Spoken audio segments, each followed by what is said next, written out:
আসসালামু আলাইকুম এভরিওয়ান। আজকের ভিডিওটির টপিক হচ্ছে টেন্ডা F3 রাউটার কিভাবে কনফিগারেশন করবেন। সো ভিডিওটি অবশ্যই শুরু থেকে শেষ পর্যন্ত দেখবেন। আর আজকে আমি আপনাদেরকে এই ভিডিওতে বিস্তারিত দেখিয়ে দেওয়ার চেষ্টা করব। তাহলে চলুন ভিডিওটি সম্পূর্ণ দেখে নেওয়া যাক। ভিউয়ার্স, ফার্স্ট টাইম আপনারা ব্রাউজারে টাইপ করবেন এই অ্যাড্রেসটা। যদি আপনার এখানে অন্য কোনো অ্যাড্রেস থাকে সেটাই আপনি টাইপ করে এখানে এন্টার করবেন। সো ফার্স্ট টাইম এখানে এন্টার করার পর এরকম একটি পেজ দেখতে পারবেন। এখানে আপনার ফার্স্টে যে কাজটি করতে হবে সেটা হচ্ছে কানেকশন টাইপ। যদি আপনার পিপিএমই এই কানেকশন না থাকে সেক্ষেত্রে আপনার এটাই সিলেক্ট করতে হবে। আর ইউজার আইডি এবং পাসওয়ার্ড এটা আপনি কোথায় পাবেন? সো এটা আপনাকে ইউজার নেম এবং পাসওয়ার্ড আপনার আইএসপি অর্থাৎ ইন্টারনেট সার্ভিস প্রোভাইডার যে রয়েছে সে কিন্তু আপনাকে এটা দিয়ে দিবে। সো আপনার ইন্টারনেট সার্ভিস প্রোভাইডার যে ইউজার আইডি এবং পাসওয়ার্ড দেবে সেটা আপনার এখানে ইউজ করতে হবে। এরপরে হচ্ছে wifi name. Wifi name default যে রাউটার রয়েছে সেই রাউটারের নামই থাকে, জাস্ট এটা আপনি কি চেঞ্জ করতে পারবেন।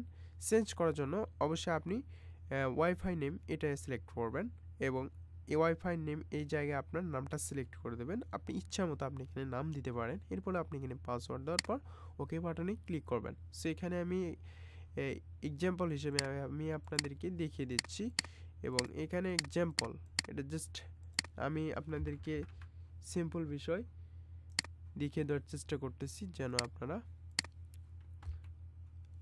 বুঝতে পারেন। এরকম একটি পাসওয়ার্ড বা ইউজার আইডি দিয়ে দেবেন। এরপরে হচ্ছে এখানে এরকম ইন্টারফেস দেখতে পারবেন এবং এখানে স্ট্যাটাস অর্থাৎ কয়টি ডিভাইস আপনার কানেকশন অনলাইন কানেকশন রয়েছে সেটা আপনি এখান থেকে দেখতে পারবেন। আর যখন আপনি রাউটার কনফিগার করবেন এবং এখানে রাউটার কনফিগার হলে আপনার ইন্টারনেট যখন লাইন সংযোগ পাবে তখন এখানে কিন্তু কানেক্টেড এই অপশনটা লেখা আসবে। এরপর হচ্ছে ইন্টারনেট সেটিং, যেটা আমি ফার্স্ট টাইম বলেছি।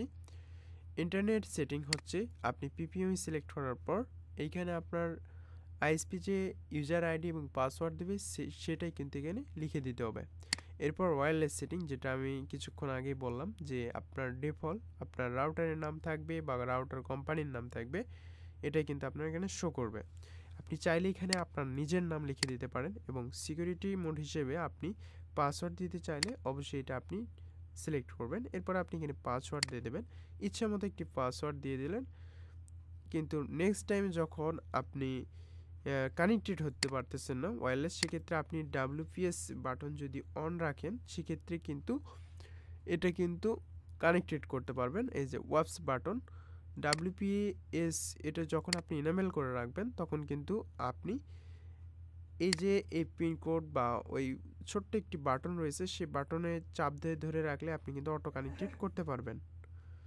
কিন্তু আপনারা অবশ্যই এই ডাব্লিউপিএস এটা কিন্তু ডিজেবল করে রাখবেন, তাছাড়া অন্য কেউ কিন্তু এভাবে কানেক্টেড করতে পারবে। সো এর জন্য আপনি ফার্স্ট টাইম সিকিউরিটি মোড এটা আপনি সিলেক্ট করে দিয়ে আপনি এখানে পাসওয়ার্ড দেবেন। যদি আপনি ওয়াইফাই নেটওয়ার্ক হাইড করতে চান সেক্ষেত্রে এটা সিলেক্ট করে দেবেন।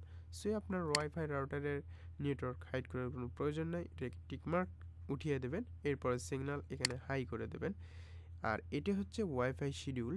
ওয়াইফাই শিডিউলটা হচ্ছে আপনি নির্দিষ্ট টাইমে রাউটার অটোমেটিক অফ করে রাখবেন, সেক্ষেত্রে আপনি এই শিডিউলটা ইউজ করতে পারেন। ধরুন আপনার সকাল 6টা থেকে আপনার বিকেল 5টা পর্যন্ত চলবে এই রাউটারটা।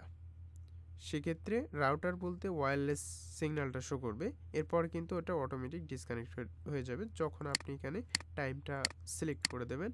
সেক্ষেত্রে অটোমেটিকভাবে আপনার কোন কোন তারিখে এটা অফ হবে সেটা আপনি এইভাবে সিলেক্ট করে দিতে পারেন। এরপর ডাব্লিউপিএস এটাকে অবশ্যই আপনি ডিজেবল রাখবেন। এরপরে সেম এইগুলো যেরকম আছে এইগুলো এরকমই রাখবেন আর চ্যানেল এটা অটো করে দেবেন। এরপরে আপনি ওকে বাটনে ক্লিক করবেন, এটার কাজ শেষ। এরপর হচ্ছে brand with control. So brand with control হচ্ছে আপনার যতগুলো ইউজার এই রাউটারে কানেক্টেড থাকবে সবগুলো ইউজারে কিন্তু এখানে অ্যাক্টিভিটি শো করবে এবং মডেল আপনি যে ফোনটা চালান সে ফোনের মডেল সহ এখানে শো করবে। আপনি চাইলে তাদেরকে এমবি লিমিট করে দিতে পারেন, অর্থাৎ এখান থেকে আপনি লিমিট করে দিতে পারেন, অথবা আপনি ম্যানুয়ালিভাবে এখানে কাস্টমাইজ করে আপনি এখানে আপলোড এবং ডাউনলোড স্পিড দুইটাই লিমিট করে দিতে পারেন। এটা হচ্ছে ডাউনলোড, এটা হচ্ছে আপলোড। আর যখন এটাকে এভাবে করে ওকে বাটন দেবেন সেক্ষেত্রে সেই ইউজার কিন্তু ব্লক হয়ে যাবে। আর ব্লক লিস্টে পড়লে এখানে আপনি ব্লক লিস্ট দেখতে পারবেন। আরেকটি বিষয় হচ্ছে ওয়্যারলেস, এটার আমাদের তেমন একটু প্রয়োজন নাই। প্যারেন্টাল কন্ট্রোল, সো আপনি যে কোনো ইউজারকে প্যারেন্টাল কন্ট্রোল হচ্ছে আপনার যদি বাসায় বাচ্চা থাকে সেক্ষেত্রে যদি তাকে নির্দিষ্ট একটি টাইমে ইন্টারনেট ইউজ করাতে চান বা ইন্টারনেট ইউজ যেন করতে পারে এই নির্দিষ্ট টাইমে, সে তাকে কিন্তু সেই শিডিউল অনুযায়ী এই কাজটি করে দিতে পারেন। ধরুন সে 9টা থেকে 5টা থেকে এখানে 6টা পর্যন্ত, 5টা থেকে এখানে 6টা পর্যন্ত সে ইন্টারনেট ইউজ করতে পারবে 1 ঘন্টা। সেক্ষেত্রে কী বার আপনার এই ইন্টারনেট ইউজ করতে পারবে সেটা আপনি বার সিলেক্ট করে দিয়ে এটা অনলি পার্মানেন্ট এটা করে দিয়ে আপনি এখানে কোন কোন ওয়েবসাইট সে করতে পারবে সেটা আপনি এখান থেকে অ্যাড করে দিতে পারেন। এরপর আপনি ওকে বাটনে ক্লিক করলে এটা অটোমেটিক অফ হয়ে যাবে এবং অটোমেটিক সে এই নির্দিষ্ট টাইমের মধ্যেই ইন্টারনেট ইউজ করতে পারবে। আর এখানে চাইলে আপনি মেক ফিল্টারিং করেও তাকে এই শিডিউল করে দিতে পারেন। এরপর হচ্ছে অ্যাডভান্স। সো এই অপশনটাতে আপনার বেশি কিছু কাজ করার প্রয়োজন নেই, জাস্ট এখান থেকে আপনি অনেক কিছু কাজ করতে পারবেন অ্যাডভান্স লেভেলের, কিন্তু এটা আপনার প্রয়োজন নেই। এরপর হচ্ছে অ্যাডমিনিস্ট্রেশন, এখান থেকে আপনি এই যে ফার্স্ট টাইম আমরা যে রাউটার অ্যাডমিন প্যানেলে প্রবেশ করি, যে অ্যাডমিন প্যানেলে যে পাসওয়ার্ডটা আমরা দিই সেটা দেওয়ার জন্য এখানে আপনার নিউ পাসওয়ার্ড এবং রিপিট পাসওয়ার্ড এইটা আপনার ক্লিক করলে আপনার রাউটারে নতুন করে আপনি পাসওয়ার্ড দিতে পারবেন। এরপরে এইগুলো সেটিং এইভাবে রাখবেন। রাখার পর আপনি এখানে রিবুট যে অপশন দেখতে পারতেছেন, যদি রাউটার স্লো কাজ করে বা হ্যাং করে সেক্ষেত্রে আপনি রিপোর্ট দিয়ে ট্রাই করতে পারেন। যদি রিপোর্ট দিয়ে প্রবলেমটা ফিক্স না হয় সেক্ষেত্রে আপনি রিসেট করে দিতে পারেন, যেটাকে আমরা বলি রিসেট ফ্যাক্টরি ডাটা ক্লিয়ার। এটা করার জন্য আপনি অবশ্যই রিসেট করে দিতে পারেন। এরপর আপনি ওকে বাটনে ক্লিক করলে এটা রিসেট হয়ে যাবে। যে আমি এখানে ওকে বাটন যদি ক্লিক দিই তাহলে এটা অটো রিসেট হয়ে যাবে। এরপর ওকে বাটনে ক্লিক করার সাথে সাথেই এটা সেভ হয়ে যাবে। সো আশা করি আপনারা বুঝতে পেরেছেন যে কীভাবে টেন্ডা F3 রাউটার কনফিগারেশন করতে হয়। ডিটেলসলি এই ভিডিওতে বলার চেষ্টা করলাম। যদি ভিডিওটি ভালো লাগে তাহলে অবশ্যই ভিডিওতে একটি লাইক করবেন এবং চ্যানেলটি সাবস্ক্রাইব করে রাখবেন।